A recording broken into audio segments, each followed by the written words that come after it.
Dices que quieres paz. Dices que quieres felicidad. Pero si eso fuera cierto, ¿por qué sigues eligiendo lo que te hace daño? Hay una traición silenciosa ocurriendo dentro de ti. No una vez, no dos, sino todos los días. Y no la comete el mundo, ni tu pasado, ni otras personas. La cometes tú. Con calma, repetidamente, casi de forma ritual. Caminas hacia lo que te hiere, y lo llamas destino. Te quedas donde no eres amado, y lo llamas lealtad. Destruyes lo que podría haberte salvado, y lo llamas así son las cosas. Pero, ¿y si la verdad es más inquietante que todo eso? ¿Y si no solo soportas el sufrimiento, y si lo deseas? No de manera consciente, no con orgullo, pero en algún lugar más profundo que tus pensamientos, debajo de tus razones, debajo de tus explicaciones cuidadosamente construidas, hay una parte de ti que busca el sufrimiento como un hombre hambriento busca el pan. Y esa parte de ti no está rota, es humana. Dostoyevski entendía esa parte de ti mejor de lo que tú mismo la entiendes. No como un filósofo distante, sino como un hombre que miró directamente al abismo y se reconoció en él. Una vez estuvo frente a un pelotón de fusilamiento. Los rifles estaban levantados. Se leyó la sentencia. La muerte estaba a segundos de distancia. Y en ese momento, algo dentro de él cambió, no porque estuviera a punto de morir, sino porque de repente vio la vida despojada de toda ilusión. Y entonces, en el último segundo, la ejecución fue cancelada. Vivió. Pero nunca volvió a ser el mismo hombre. Porque cuando enfrentas el borde, empiezas a entender algo aterrador. La vida no está gobernada por la razón. Está gobernada por algo más oscuro, más caótico. Algo que no siempre quiere lo que es bueno para ti. Y ahí es donde empiezas a reconocerte. Crees que eres racional. Crees que tomas decisiones basadas en lo que te hará feliz. Pero mira más de cerca tu vida.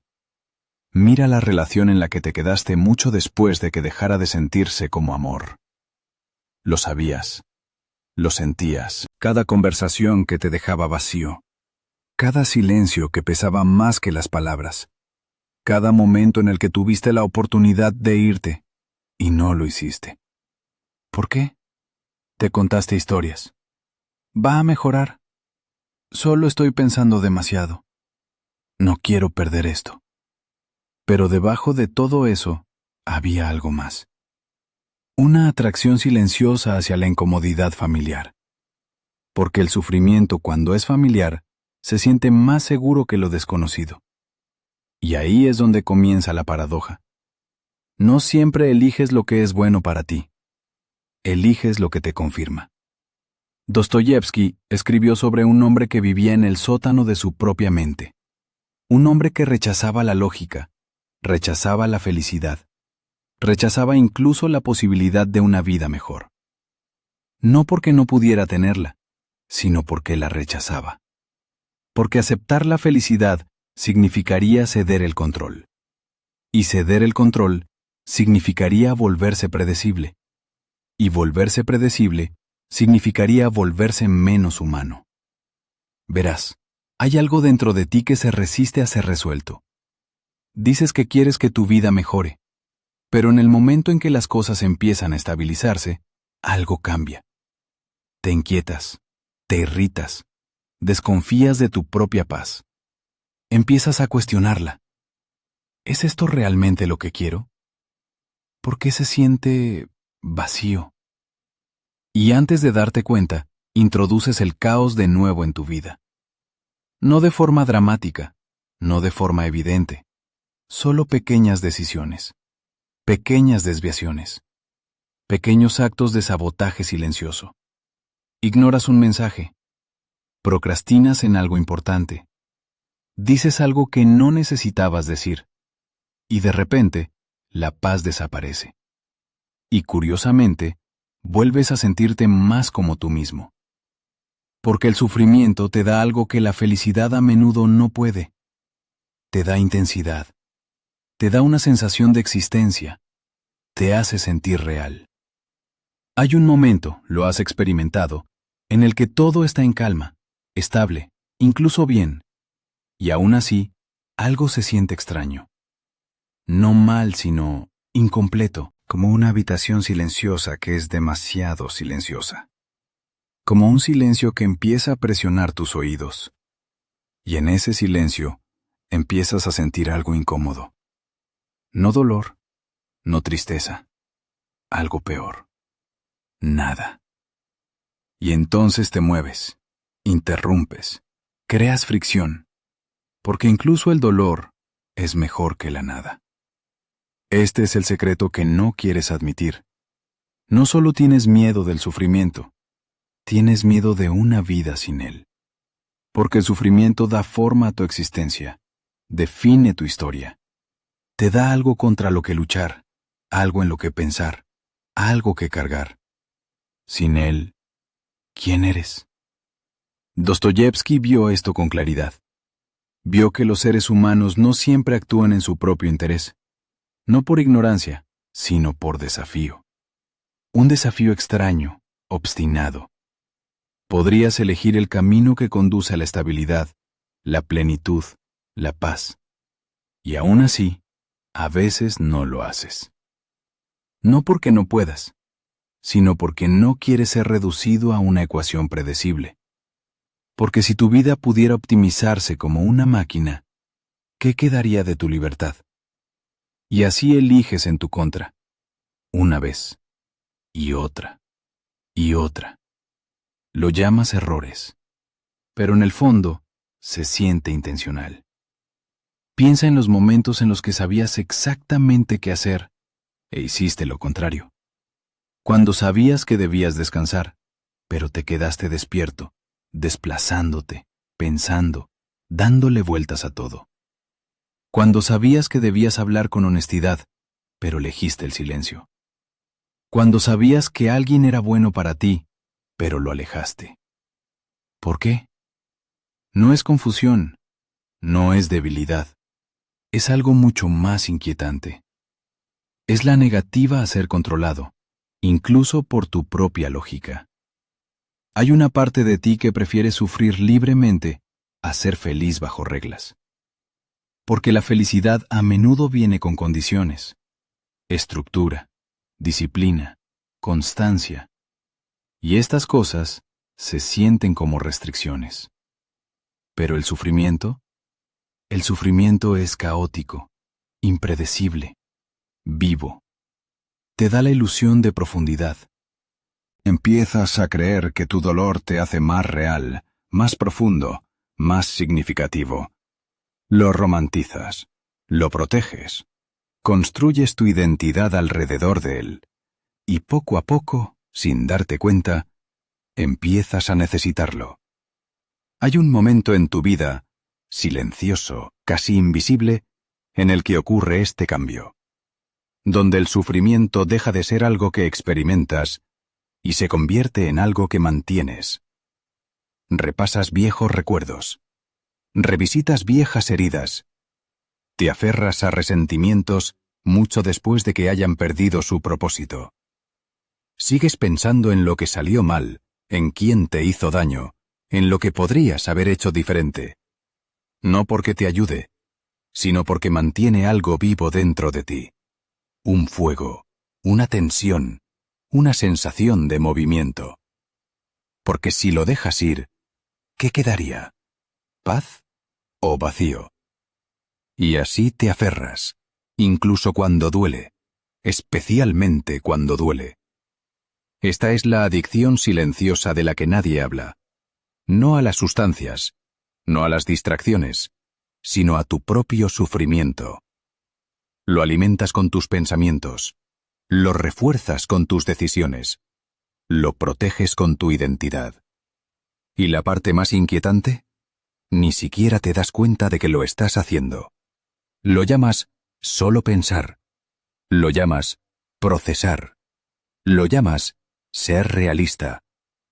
Pero si miras de cerca, estás girando alrededor del mismo dolor una y otra vez como si contuviera algo que no puedes permitirte perder. Porque, de una manera extraña y paradójica, lo contiene, te contiene a ti. Tu sufrimiento no es solo algo que sientes, es algo que te dice quién eres, y sin él, corres el riesgo de volverte indefinido, incierto, sin anclaje. Hay una persona en la que podrías convertirte si soltaras todo esto. Una versión de ti más ligera, más tranquila, más libre. Pero también hay algo aterrador en esa versión, porque no la conoces. No sabes cómo piensa, no sabes qué elegiría.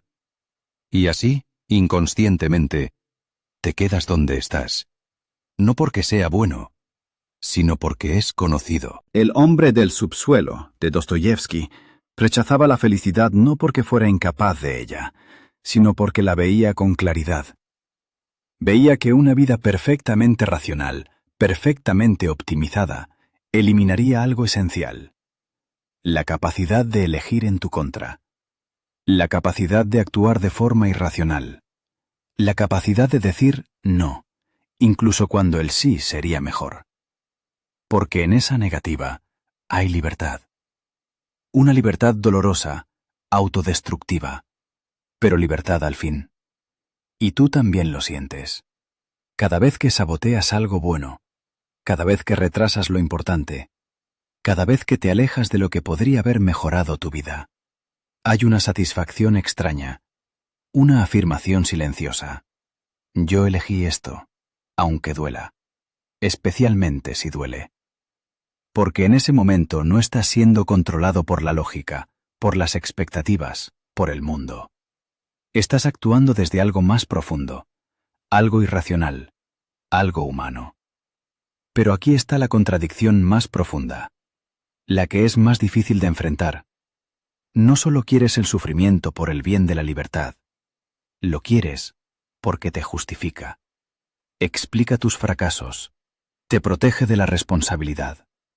Si estás sufriendo, entonces no es tu culpa. Si las cosas son difíciles, entonces no es porque elegiste mal, es porque la vida es difícil. El sufrimiento se convierte en un escudo, una historia, una forma de evitar enfrentar la posibilidad aterradora de que las cosas podrían ser diferentes, de que podrías cambiar, de que podrías elegir de otra manera. Y ese pensamiento es mucho más aterrador que el propio sufrimiento, porque devuelve el peso sobre ti, elimina la excusa, despoja la narrativa, y te deja a solas con tu libertad. Y la libertad no es pacífica. La libertad es pesada. La libertad es responsabilidad. La libertad significa que la vida que estás viviendo es, en parte, elegida. Y esa es una verdad que muchas personas no pueden soportar. Así que eligen el sufrimiento en su lugar, porque el sufrimiento, al menos, se siente inevitable. Se siente como algo que te ocurre, no como algo en lo que participas. Pero en el fondo, sabes que no es así. Conoces las pequeñas decisiones, los compromisos silenciosos, los momentos en los que podrías haber actuado de otra manera y no lo hiciste. Y ese conocimiento vive dentro de ti, incómodo, sin resolver. Intentas no pensar demasiado en ello, porque si lo haces, la ilusión se rompe, y lo que queda es algo mucho más inquietante que el dolor: responsabilidad. Por eso oscilas entre querer cambiar y resistirte a ello. Haces planes, imaginas una mejor versión de tu vida, te sientes motivado, inspirado, listo. Y luego, algo te arrastra de vuelta. Una vacilación, una duda, una resistencia sutil. Y de repente, el impulso desaparece. Vuelves a tus hábitos, a tus patrones, a tu incomodidad familiar. Y te dices a ti mismo, quizá más tarde. Pero ese más tarde nunca llega. Porque la verdad es, no solo estás intentando escapar del sufrimiento, estás intentando mantenerlo lo suficientemente cerca como para sentirte tú mismo. Hay una extraña comodidad en tu propio dolor, una familiaridad, una previsibilidad. Sabes cómo moverte dentro de él. Sabes cómo pensar dentro de él. Sabes quién eres dentro de él. Y dejarlo atrás se siente como entrar en un vacío, un silencio desconocido, donde ya no estás definido por lo que te duele. Y ese silencio es insoportable. Así que lo llenas, con pensamientos, con distracciones, con nuevos problemas, con nuevas formas de sufrimiento. Cualquier cosa para evitar ese espacio vacío donde podrías tener que enfrentarte a ti mismo, sin la historia, sin el dolor, sin la identidad que has construido a su alrededor. Porque entonces, tendrías que responder a una pregunta que has estado evitando. Si no eres tu sufrimiento, entonces, ¿quién eres? ¿Y qué elegirías si realmente quisieras ser libre? Aquí es donde comienza el verdadero conflicto. No entre tú y el mundo, sino entre tú y tú mismo. Entre la parte de ti que quiere paz y la parte de ti que se resiste a ella. Entre el deseo de ser feliz y el deseo más profundo y silencioso de permanecer sin cambios. Porque cambiar requiere pérdida, no solo de dolor, sino de identidad, de narrativa, de la versión de ti a la que te has acostumbrado a ser. Y esa pérdida se siente como una especie de muerte. Así que dudas, te quedas, permanece la tensión. No eliges completamente el sufrimiento, pero tampoco lo sueltas del todo. Y ahí es donde vive la mayoría de la gente, en el medio. No lo suficientemente miserable como para romperse, no lo suficientemente libre como para transformarse. Simplemente existiendo, repitiendo, girando en círculos, hasta que los días empiezan a difuminarse, y la vida que alguna vez imaginaron se vuelve algo distante, inalcanzable. No porque fuera imposible, sino porque nunca la eligieron realmente. Y ahora volvemos al principio. Dices que quieres paz, dices que quieres felicidad, pero la pregunta sigue ahí. ¿De verdad? ¿O quieres otra cosa? Algo más profundo, algo más oscuro, algo que te mantenga vivo de una forma en que la paz nunca podría? Porque el sufrimiento no es solo dolor, es movimiento, es intensidad, es prueba de que sigues aquí, y quizás eso es lo que realmente temes perder. No el dolor en sí, sino la versión de ti que existe dentro de él. Así que pregúntate, honestamente, no lo que dices que quieres, no lo que suena correcto, sino lo que tus acciones revelan. Cuando llega el momento, cuando te enfrentas a la elección entre la paz y el caos, entre el crecimiento y la repetición, entre soltar y aferrarte, ¿qué eliges? Y más importante aún, ¿por qué?